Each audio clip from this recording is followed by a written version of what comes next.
Bom, então hoje nós vamos dar sequência ao segundo capítulo, né, da segunda parte do livro 50 anos depois, o capítulo que se chama Calúnia e Sacrifício. Na semana passada nós iniciamos esse capítulo e vimos que a Cláudia Sabina está planejando realmente fazer algo para conseguir aquilo que ela quer, mesmo que o Elvídio Lúcio tenha demonstrado que ele não tem o interesse, não tem os mesmos propósitos, as mesmas intenções que ela. E aí a gente terminou na semana passada no momento em que, que ela vai procurar aquela a pitonisa, né, a Plotina, que é uma pessoa que tem acesso a comunicações, a forças espirituais e que nem sempre utiliza essa comunicação e essas forças da maneira mais correta. Então vamos lá.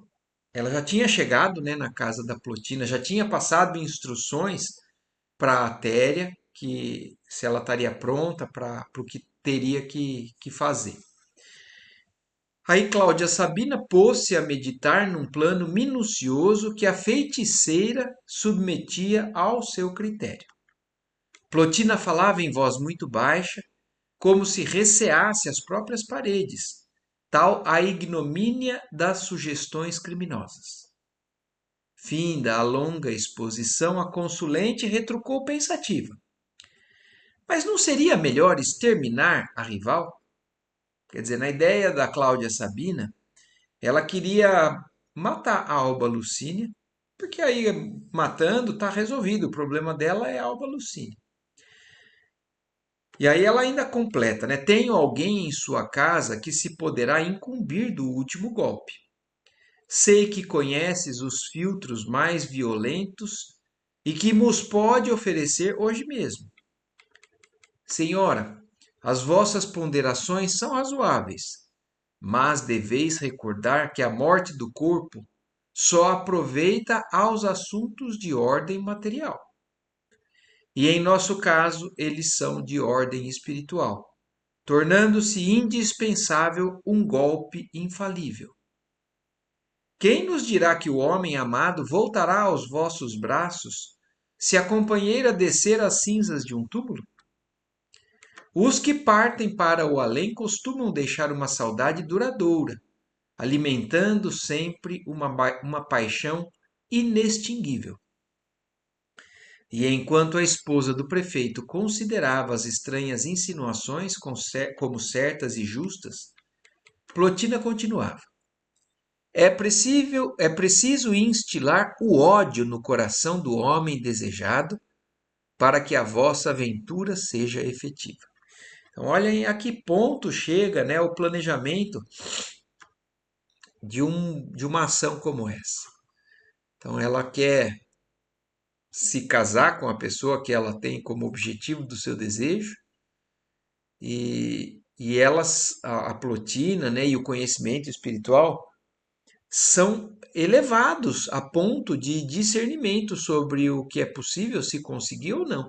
Então ela fala, você precisa fazer com que ele odeie ela, e não somente fazer com que ela morra, porque o espírito dele ainda vai estar vinculado a ela. Por isso que ela falou, é uma questão de ordem espiritual, não adianta você eliminar somente a matéria. E aí ela segue falando, para atingirmos esse fim, necessário se torna flagelar a alma, abatendo-a e destruindo-a. Sim, as tuas advertências são assaz judiciosas e não devo desprezá-las, mas, de conformidade com o teu plano, meu marido deverá desaparecer?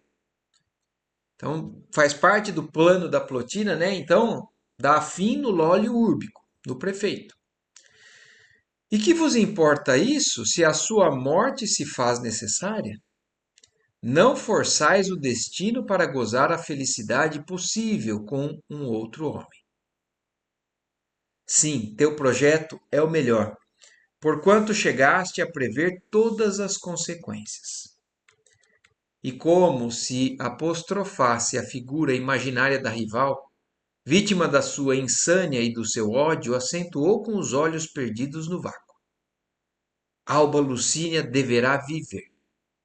Relegada a um plano inferior com a sua vergonha, padecerá o desprezo e a execração que tenho padecido.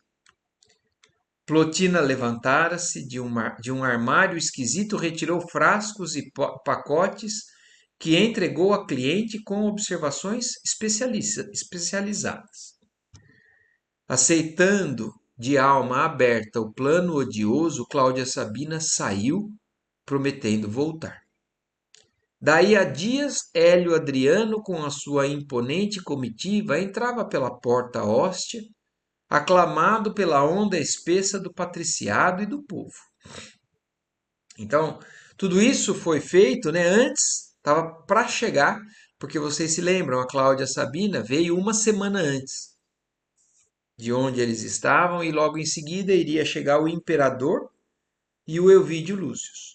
Então, um pouquinho antes ela foi e pegou as orientações e os conselhos da Plotina.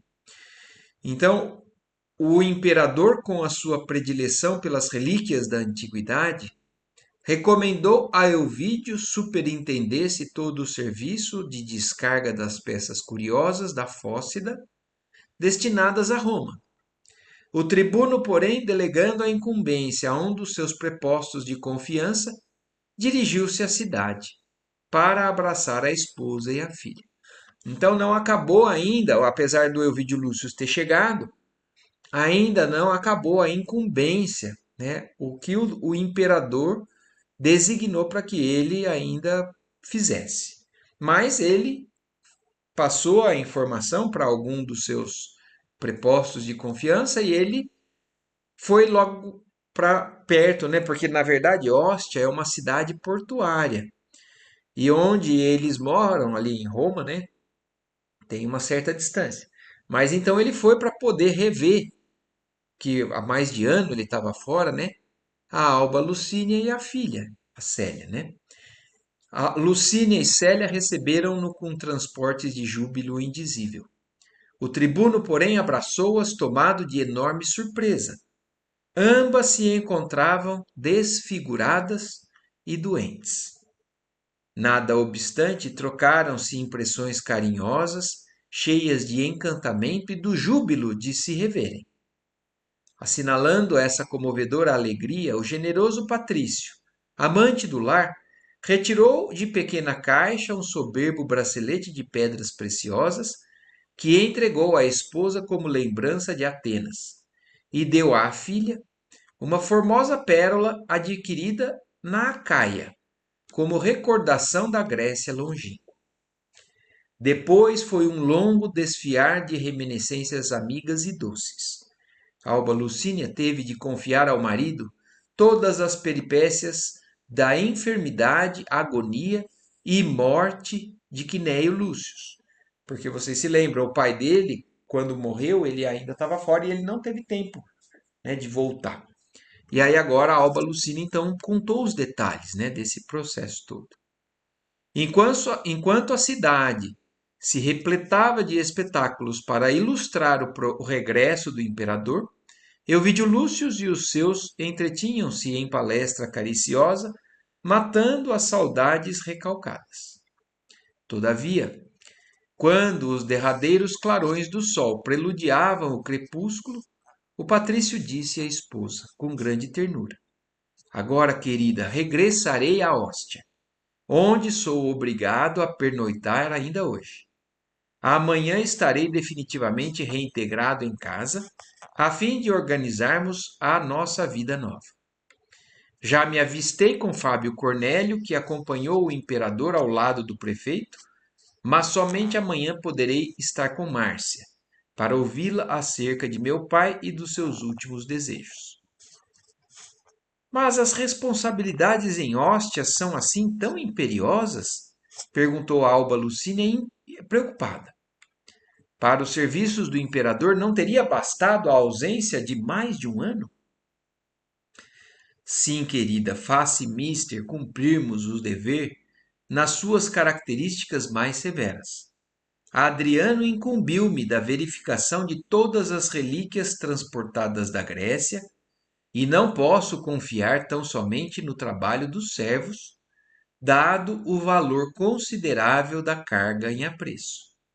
Mas não te amofines com isso.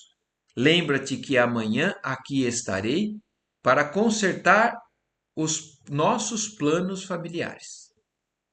Alba Lucínia aqueceu com um sorriso triste, como se estivesse em face do inevitável. Seu coração, porém, desejava a presença do companheiro para confiar-lhe imediatamente os seus íntimos dissabores. Então, ela agora estava decidida a contar ao marido, né, tudo o que o prefeito vinha fazendo com relação a ela, né? E ao cair da tarde, mas não era o momento, não deu, porque o Elvídio teve que voltar. Ao cair da tarde, a liteira de Elvídio saía de casa apressadamente. Alba Lucínia recolhia-se ao leito cheia de novas esperanças, enquanto a filha voltava às suas meditações.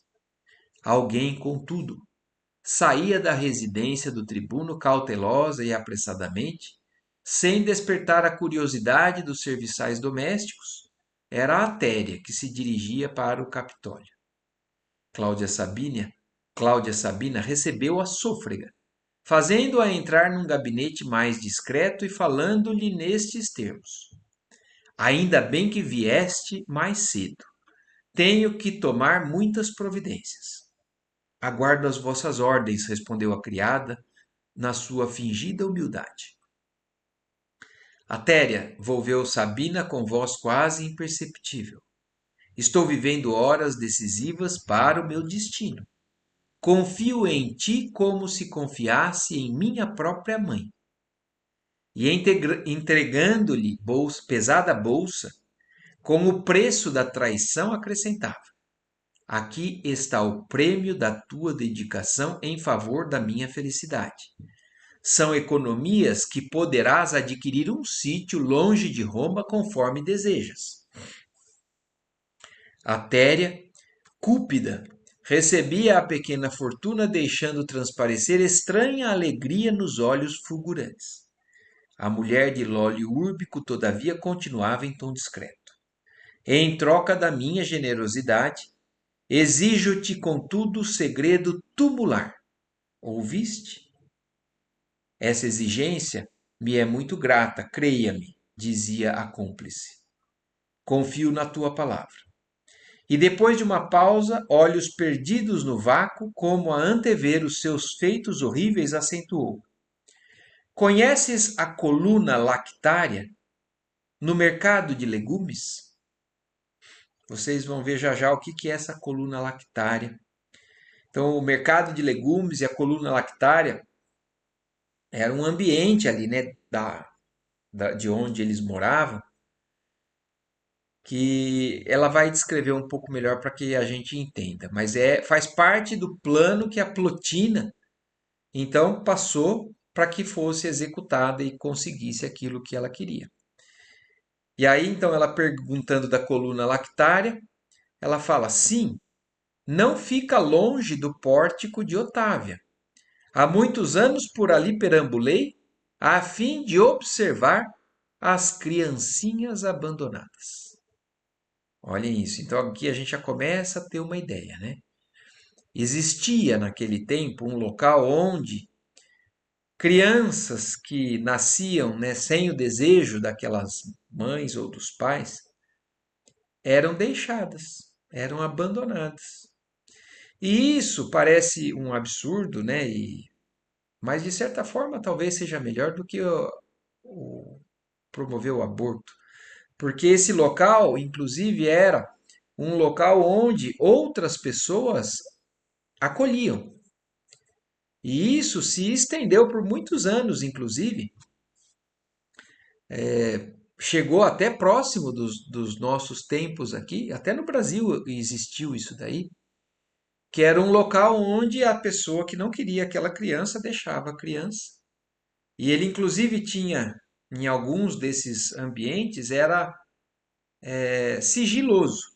A pessoa que deixava não era vista por quem recebia a criança do outro lado.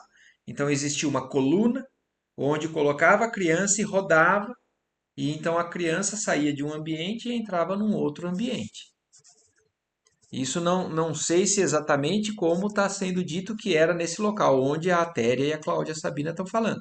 Mas é algo que, se a gente for pesquisar na internet, né, no passado, existe. Então a Cláudia Sabina, perguntando para a Atéria falou que já conhecia o local. Já há muitos anos por ali perambulou, a fim de observar as crianças que eram abandonadas ali. Neste caso, não me será difícil explicar-te o que pretendo. Começou a falar com a velha serva em voz muito baixa, expondo-lhe os seus projetos, enquanto a Téria a ouvia muito admirada, mas aquecendo a todas as sugestões. Cláudia Sabina parecia alucinada. Olhar abstrato, a expressão fisionômica tinha um quê de sinistro. Como que concentrada no só propósito de efetivar os seus planos, dirigia-se à velha serva maquinalmente. Atéria, disse entregando-lhe um pequeno frasco. Esse filtro dá repouso físico e sono prolongado. Então, né, um líquido, um medicamento, algo que quimicamente era utilizado para fazer dormir, não para matar, né? Porque poderiam ser usados, né, por parte desses que guardavam e faziam esse tipo de trabalho, venenos, né? Frascos que continham venenos, mas existiam outros, como no caso desse, que é o que foi passado para Cláudia Sabina, algo que conseguia fazer com que a pessoa dormisse pesado e por um sono prolongado. Ao ministrá-lo, é preciso que a alba Lucínia descanse tranquilamente. Confiando-lhe outro frasco, afoitamente acrescentava: leva também este. Terás necessidade de tudo isso. E enquanto a serva guardava os elementos do crime, acentuava: que os deuses da minha vingança nos protejam. Aqui, né, o absurdo do contrassenso que a gente lê numa frase como essa, né? Pedindo a bênção dos deuses para vingança, né? Que os deuses protejam. Então, isso é claro que com o tempo a gente foi entendendo, até o próprio livro dos espíritos, né? Tem questões que Allan Kardec faz para os espíritos e os espíritos respondem com relação a isso, a divindade, né? O que que eram essas divindades que os povos politeístas acreditavam? E eram, senão, espíritos. Espíritos do lado, né, no mundo espiritual ali, que tinham influências ou forças grandes, né, ou que dominavam uma quantidade de elementos espirituais ou naturais que eram capazes ou de ajudar, ou de prejudicar, ou de fazer o mal, dependendo do tipo do espírito a quem qualquer ser humano tivesse se voltando em oração. Ou naquela época, então, era comum eles fazerem os seus sacrifícios, as suas orações aos deuses, ao Deus da guerra, ao Deus do amor, ao Deus. Cada Deus tinha uma particularidade, e isso hoje a gente entende melhor através do Espiritismo, né? Não eram vários deuses, porque Deus é um só, mas eram elementos no mundo espiritual que estavam mais elevados ou menos elevados, mas que quando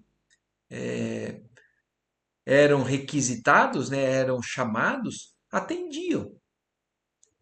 Então, mas no caso aqui, o que que ela, a Cláudia Sabina, achava que os deuses eram capazes de auxiliar ela na vingança. E apesar disso parecer um absurdo, né?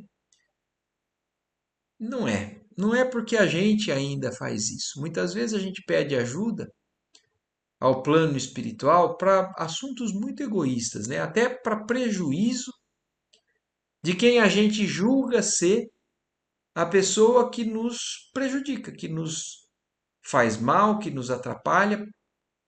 Então, cegamente, muitas vezes nós também entramos nesse tipo de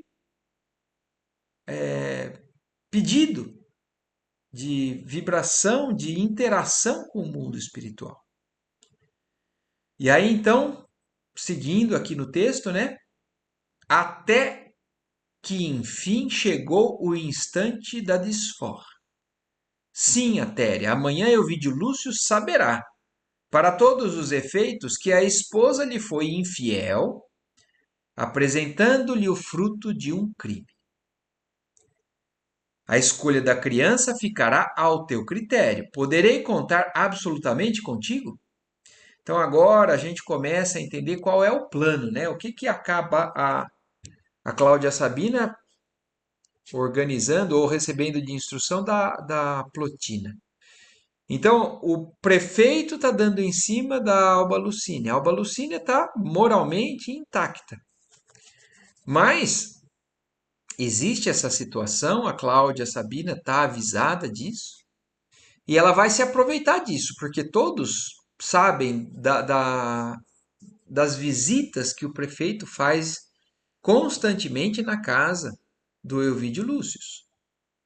Até a Célia não entende, não sabe muito bem o que está acontecendo, porque ela presenciou uma conversa dessa e não pegou a conversa inteira a ponto de não saber se a mãe realmente afastou essa possibilidade ou acolhe essa possibilidade.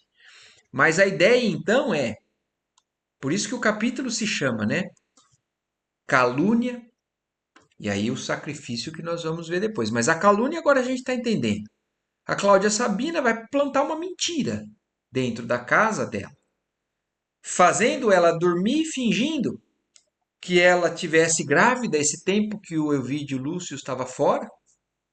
E por mais que ele tenha se encontrado com ela, a gente sabe que é possível esconder uma gravidez se a pessoa tem esse interesse, ou às vezes, dependendo da roupa que usa, dependendo do tamanho que a barriga cresce ou não, a gente sabe que tem algumas gestações que são perfeitamente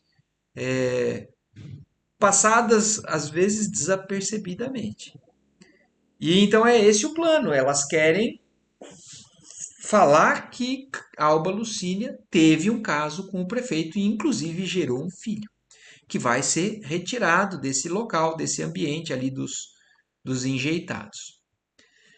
Pela fé no poder de Júpiter, podeis confiar em mim, senhora. Irei à coluna lactária, depois da meia-noite, e levarei comigo a criança. Os recém-nascidos são ali abandonados diariamente às dezenas. Assentada a combinação sinistra, a noite já havia desdobrado sobre Roma o seu manto de sombras espessas. Todavia, enquanto Atéria retornava à casa dos amos, Cláudia Sabina privava-se das festas noturnas do imperador, encaminhando-se à porta de Hóstia apressadamente. Então, ela também na mesma noite não foi nas festas da recepção do imperador e voltou à porta de Hóstia, que era onde estava o Elvídio Lúcio.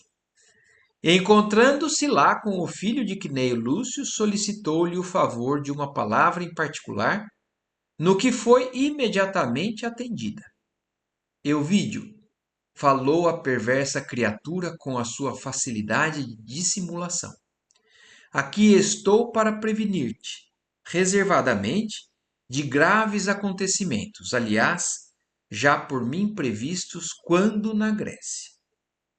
Mas que acontecimentos? Interrogou o patrício com ansiedade. Deves estar preparado para ouvir-me, pois acredito que o prefeito dos pretorianos, com a bruteza dos seus sentimentos, chegou a macular a honra da tua casa. Impossível! Exclamou o tribuno com veemência. Entretanto, deves ouvir Alba Lucínia imediatamente. verificando até que ponto conseguiu o óleo úrbico introduzir-se no teu lar. Eu não posso duvidar de minha mulher sequer um minuto, revidou com sinceridade. Queres ou não ouvir-me até o fim para conheceres os pormenores de fato? Perguntou Sabina encolerizada. Ouvi-la-ei com prazer, desde que o assunto não se refira à minha família e à honra da minha casa. É possível que a tua opinião amanhã se modifique. E despedindo-se bruscamente do homem de suas paixões, que sabia defender as tradições do lar e da família, a antiga plebeia regressava ao Capitólio, mais que nunca interessada no desdobramento dos seus sinistros desígnios. O gênio do mal, que lhe falava no coração, preparava para aquela noite os acontecimentos mais terríveis. Olha aqui, ó, a influência, né, a influenciação tanto interna, né, quanto externa que ela estava envolvida, né, para chegar a conceber, né, junto com a Plotina e resolver realmente praticar tudo isso que ela está fazendo. Enquanto a vemos pela madrugada a examinar documentos e pergaminhos no gabinete de Lólio Úrbico, acompanhemos a Téria até o mercado de legumes. A sociedade romana já se havia habituado a ver junto da coluna lactária os míseros enjeitadinhos. Esse local de triste memória, onde muitas mães abnegadas acolhiam pobres crianças abandonadas, constituía como que os primórdios das famosas rodas de expostos nos estabelecimentos de caridade cristã que floresceriam mais tarde para o mundo. Então, se quem tiver interesse de entender melhor isso daqui, ó, se colocar no Google, ó, rodas de expostos, coluna lactária, vai entender como falou aqui, né? Então, isso era o que era feito nos primórdios, mas que depois o próprio movimento cristão acabou absorvendo um pouco dessa ideia para poder receber essas crianças das mães que pretendiam se livrar delas, né?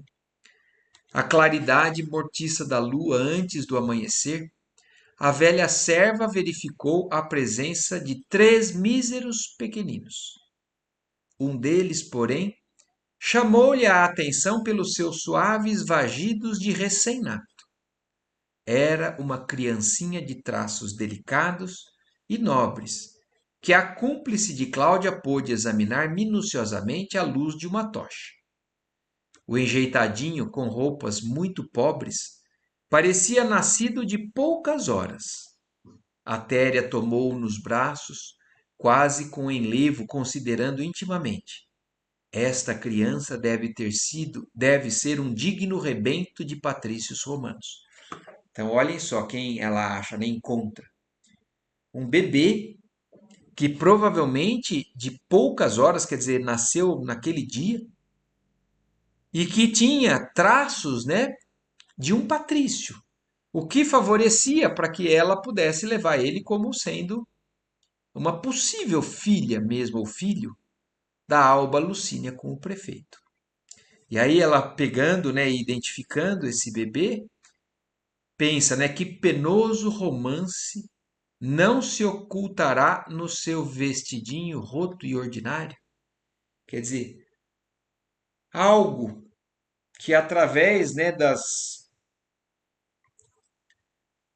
das relações, né, extraconjugais ali, algum romance oculto que resultou numa gravidez e que provavelmente então aquela mãe conseguiu esconder, conseguiu ter o parto a ponto de aí então já se livrar da criança logo cedo para que não pudesse ser descoberta ou ser desmascarada com relação ao seu desleixo, deslize moral, né?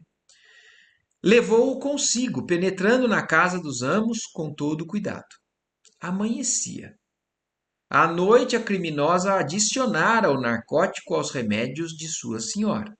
Quer dizer, ela já tinha deixado antes de ir para esse local aquele líquido, aquela química que iria fazer com que a Alba Lucínia dormisse pesado por muito tempo.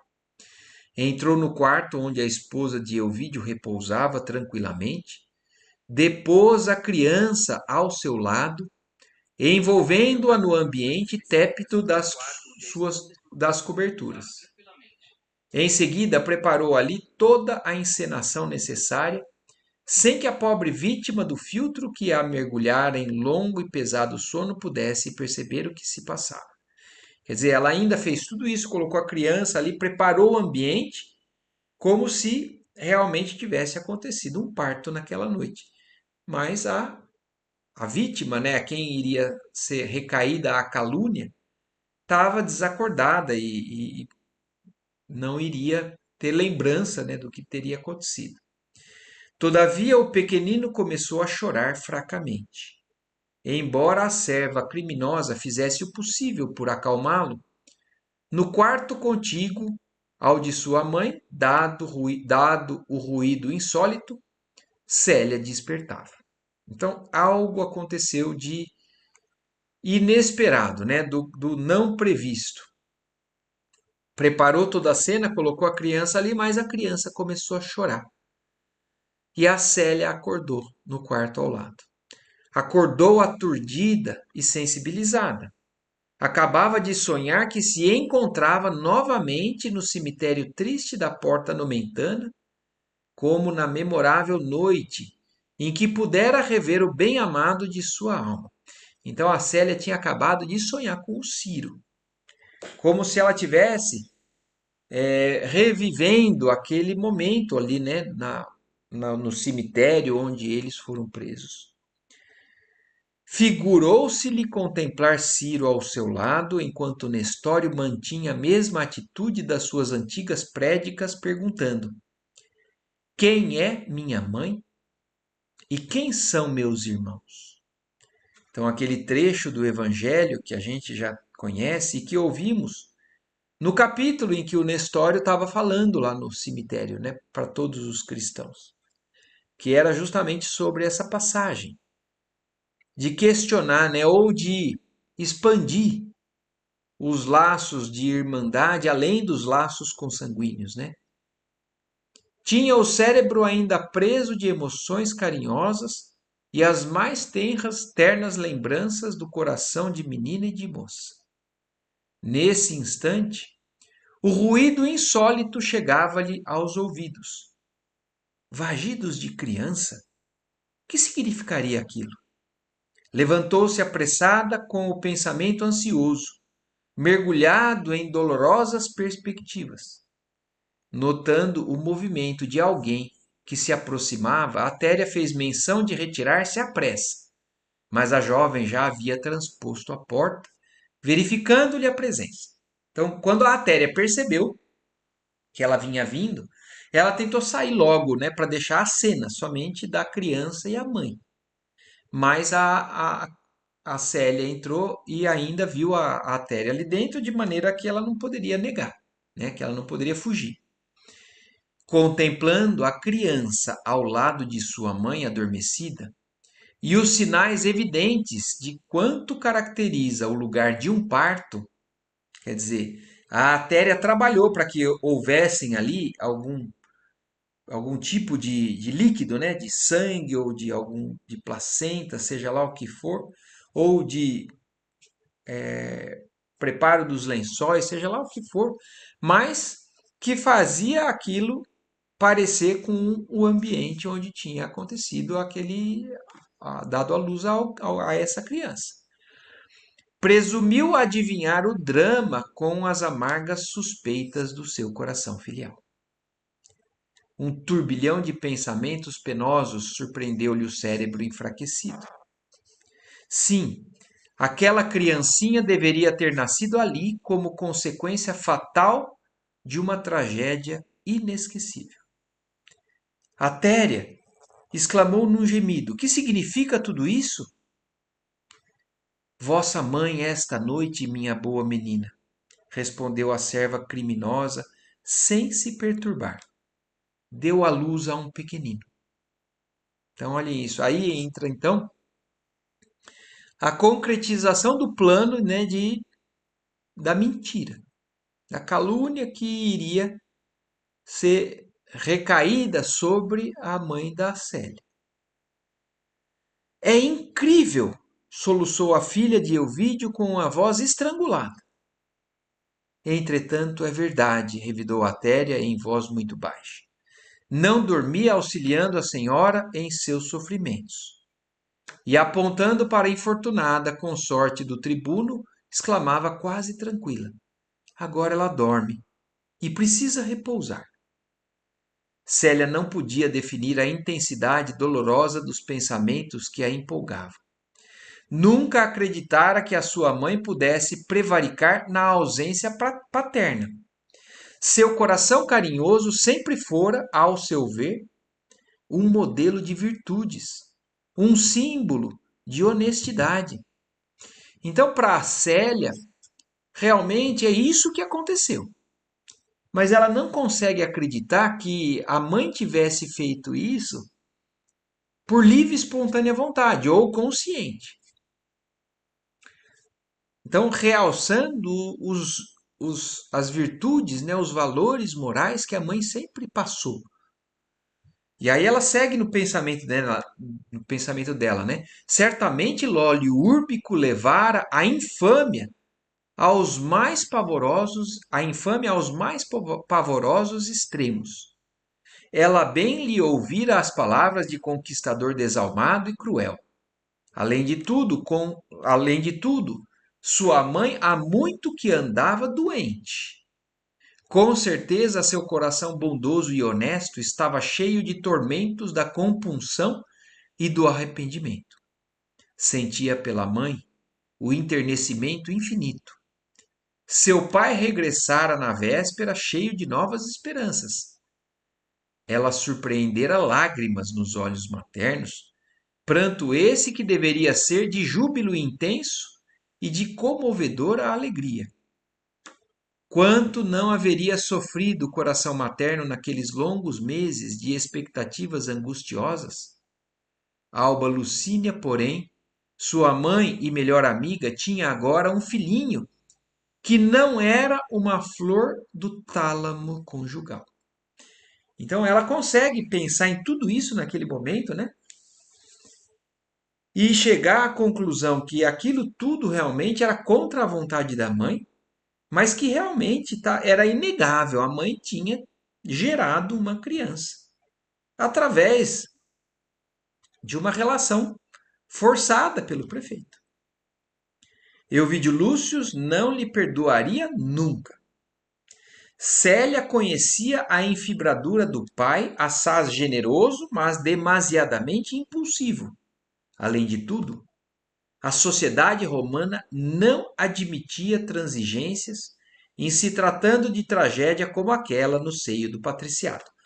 Por isso, né, se a gente for lembrar com relação ao livro anterior, né, há 2000 anos, o mesmo que aconteceu exatamente com a mulher do senador Públio Lentulus. A Lívia também não cometeu nenhum erro, mas foi arrumado uma cena, uma encenação que pudesse incriminar ela e o marido, da mesma maneira que o Ovidio Lúcio, né, o Públio Lentulus na época. Eles eram orgulhosos, eles tinham intimamente, né, na cultura deles, a lei, né, era uma lei, que não era perdoável um ato como esse. Então a Célia, imaginando toda a cena, toda a situação, já consegue antever o que vai acontecer com a mãe. Meu pai não vai perdoar, mesmo que tenha sido forçado. Então, com as lágrimas a lhe borbulharem dos olhos, naquelas ríspidas e singulares meditações, a jovem cristã lembrou-se do sonho daquela noite e pareceu-lhe ainda ouvir Nestório a repetir as palavras do Evangelho. Quem é minha mãe? E quem são meus irmãos? Levando as suas lembranças mais longe, recordou a exortação nas vésperas do sacrifício, quando afirmava que a melhor renúncia por Jesus não era propriamente a da morte, mas a do testemunho que o crente fornece com os exemplos de sua vida. Porque vocês se lembram, teve um momento lá atrás onde ela chegou a desejar morrer. E foi dito a ela, né, que na verdade, às vezes, não é a morte que nos mostra ou que nos faz demonstrarmos que somos verdadeiramente cristãos. Não é somente morrer pelo Cristo. Às vezes, o testemunho maior está na renúncia a qualquer coisa que seja elemento de desejo pessoal em nome do Cristo. Depois, a figura do avô surgiu, espontânea em sua mente. Parecia-lhe que Quinéio voltava do túmulo para recordar-lhe mais uma vez a tranquilidade do pai e a ventura da mãe nas provas asperíssimas. De olhos molhados, aproximou-se do pequenino, que abria os olhos pela primeira vez às primeiras claridades do dia. O enjeitadinho fez um movimento com os braços minúsculos, como se os levantasse para ela, suplicando-lhe conforto e afeto. Célia sentiu que as suas lágrimas caíam-lhe no rosto alvo e minúsculo, experimentando no coração uma ternura infinita. Retirou-o com cuidado, como se o fizesse a um irmãozinho.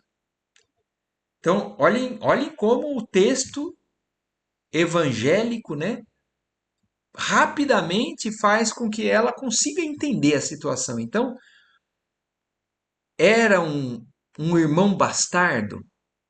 Para ela, sim, é assim que ela via.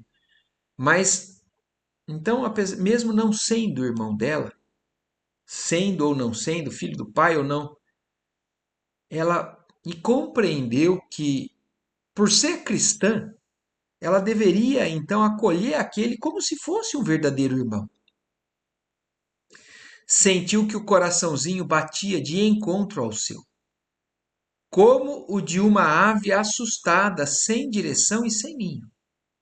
Seu espírito, como que tocado de sentimentos misteriosos e inexplicáveis, estava também povoado das mais profundas emoções maternas.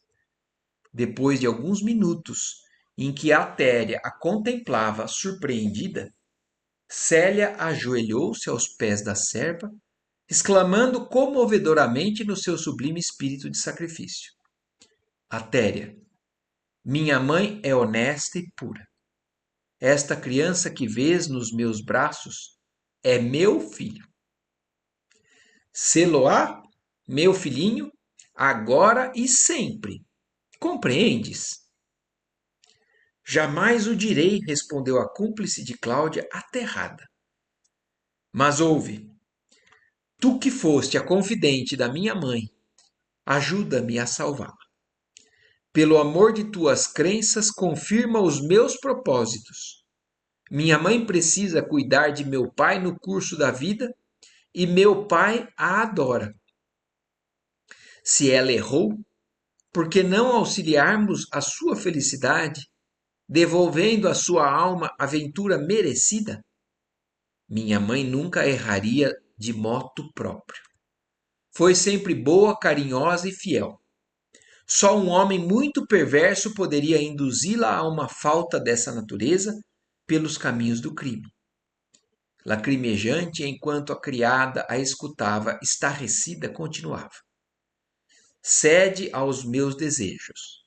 E esquece o que viste essa noite, considerando que os tiranos dos nossos tempos costumam raptar nobres damas, aplicando-lhe filtros de esquecimento. Minha pobre mãe deve ter sido vítima desses processos miseráveis. Quero salvá-la e conto contigo. Dar-te-ei todas as minhas joias mais preciosas.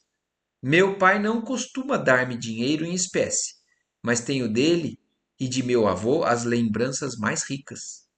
Ficarão contigo. Vende-las, vendê-las onde quiseres, arranjarás uma pequena fortuna. Mas e a pequenina? Mas e a menina? Murmurou a Téria espantada. Quer dizer, a Téria estava inconformada com o desfecho daquela cena, né? E aí ela vendo tudo aquilo, ela pergunta por ela. Mas e a menina? Quer dizer, e você? Murmurou a Téria espantada com o imprevisto dos acontecimentos. Já pensou que essa ideia do sacrifício é impossível? Com quem ficareis no mundo? Vosso pai, porventura, suportaria ver-vos assim como mãe de uma criança infeliz? Quer dizer, a Téria está alertando ela. Você entende que não é tão simples assim? Você vai salvar sua mãe, mas você vai se condenar. Eu, exclamava a jovem com atitudes reticenciosas, como se desejasse lembrar a alguém que a pudesse valer em tão dolorosas circunstâncias. Eu ficarei com Jesus. Em seguida, ante o silêncio de Atéria, que lhe obedecia maquinalmente, todo o cenário foi transportado ao seu quarto. Enquanto Célia aconchegava o pequenino ao coração, entregando à serva ambiciosa todas as joias mais preciosas e guardando apenas a pérola que Euvídio lhe dera na véspera. Então, decidida aí a fazer isso, Célia então leva toda a cena que a Atéria preparou no quarto da mãe para o quarto dela, para mostrar que a criança tinha nascido no quarto dela.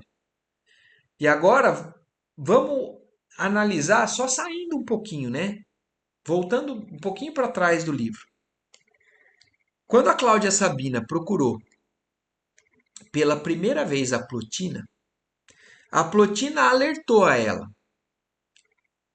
não faça nada, porque ali existem espíritos de luz que estão sendo protegidos por espíritos que a gente não tem acesso. E ainda assim a Cláudia Sabina insistiu, falou: não, não me importa. Você vai fazer, eu vou te dar dinheiro. E a Plotina, mesmo sabendo que não tinha chance de fazer o prejuízo ou conseguir o que a Cláudia queria, aceita pelo dinheiro. A Atéria também aceita fazer tudo isso pelo dinheiro. E agora a Atéria também, além de se ver numa situação que ela não está se vendo como escapar, ela também está agora recebendo mais, porque a Célia prometeu entregar as joias mais preciosas para ela e está entregando. E então transferem toda a mentira, toda a calúnia que iria recair sobre a Alba Lucínia para Célia. Alba Lucínia, contudo, saíra do seu torpor, repentinamente. Aturdida com os efeitos do narcótico, estava surpresa, ouvindo no quarto da filha os vagidos da criança. Divisando o vulto de Atéria através de uma cortina, chamou-a em voz alta para certificar-se do que ocorria. A criada criminosa, porém, apareceu-lhe de frente lívida e aterrada. Levando as mãos à cabeça num gesto de fingido desespero, exclamava com esgares estranhos: Senhora, senhora, que grande desgraça! Então agora ela iria mentir, né, com relação ao que aconteceu, afirmando a questão que então a Célia teria sido abusada pelo prefeito, teria escondido essa gravidez e agora a criança tinha nascido. E aqui nós vamos entrar, então, hoje nesse capítulo, né, nesse trecho desse capítulo, a gente vê a armação, né, do que foi capaz a Cláudia Sabina fazer, mas ainda não se completou a cena, porque o próprio Ovídio ainda não presenciou tudo aquilo que era para ele, através dessa situação, ter ódio da esposa e aí sim se aproximar da Cláudia Sabina depois disso. Mas nós vamos então presenciar uma cena em que o Elvídio vai se deparar com uma filha, que é vítima dessa calúnia e que para ele vai aparecer com um filho feito de maneira incorreta, né? Então vamos entrar aqui no item 33, quando a esposa do tribuno, com o coração a saltar do peito, pálida e aturdida, ia interrogar a serva quando alguém transpôs a porta e penetrou no aposento. Era Elvídio. O genro de Fábio não conseguira conciliar o sono depois das insinuações pérfidas de Sabina, quer dizer, aquilo que ela foi lá, né, destilar o veneno dela, plantar o início da cena dessa calúnia. Então ele não conseguia dormir e ele acabou voltando antes da porta de Hóstia, chegou e entrou exatamente nesse momento em que a Alba Lucínia estava também reconhecendo numa surpresa com a cena de uma criança ali chorando no quarto da filha. Só que então nós vamos parar por aqui. Porque agora entra nessa descoberta do Elvídio e o como ele reage, e como a Célia reage, e como todos reagem, e qual é o rumo que vai seguir essa história, que aí na semana que vem a gente vê. Certo? Alguma questão, alguma observação que vocês queiram fazer? Se não, encerramos por hoje aqui, para na semana que vem a gente continuar. Certo? Omar, Oi. eu achei que ia terminar o capítulo com o Chico parando o capítulo. E eu ia falar, olha, esse Chico deixou no suspense. No Na sus... verdade, quem deixou foi você. Fui eu. Mas é porque, Adila, agora, se eu começar, vai mais uma hora. Não, sim, sim, mas eu achei assim, que talvez, como ele foi dividido já, né, que Sim. já ia ter o final. Eu, olha, esse Chico vai deixar Tá? deixar no suspense. Nós vamos ficar numa semana matutando nessa tragédia que está começando a acontecer, né? Para a Nossa, Célia. que bagunça, né? Que coisa, né? Mas ao mesmo tempo, o que é tragédia aos olhos, né, É, humanos, a gente verdade. sabe que a Célia é justamente um espírito ali mais evoluído que vai nos mostrar como qualquer tragédia, né, não traz prejuízo para o espírito. Ela vai trazer um transtorno para as vidas encarnadas ali, mas dependendo de como a gente lida, a gente pode ainda sofrer encarnado, mas isso não prejudica em nenhum momento a trajetória daquele espírito. Na verdade, só engrandece e só ensina. Porque Ai, que bonito. o exemplo que a Célia dá com a renúncia, né, que ela faz com relação a toda essa história, é o que vai ajudar a maioria desses espíritos que vão compartilhar dessa encarnação com ela. Mesmo que leve tempo, é uma semente plantada, Ádila, que vai germinar mais cedo ou mais tarde. Nossa, muito bonito. Mas é isso. Maravilha, então. Bom, mas então, por hoje, só curiosidade. A Uhum. semana que vem, domingo, nós encerramos aí esse capítulo. Se Uma Deus ótima quiser. noite, uma ótima semana para todos. Ótima noite. Tchau. Tchau, tchau.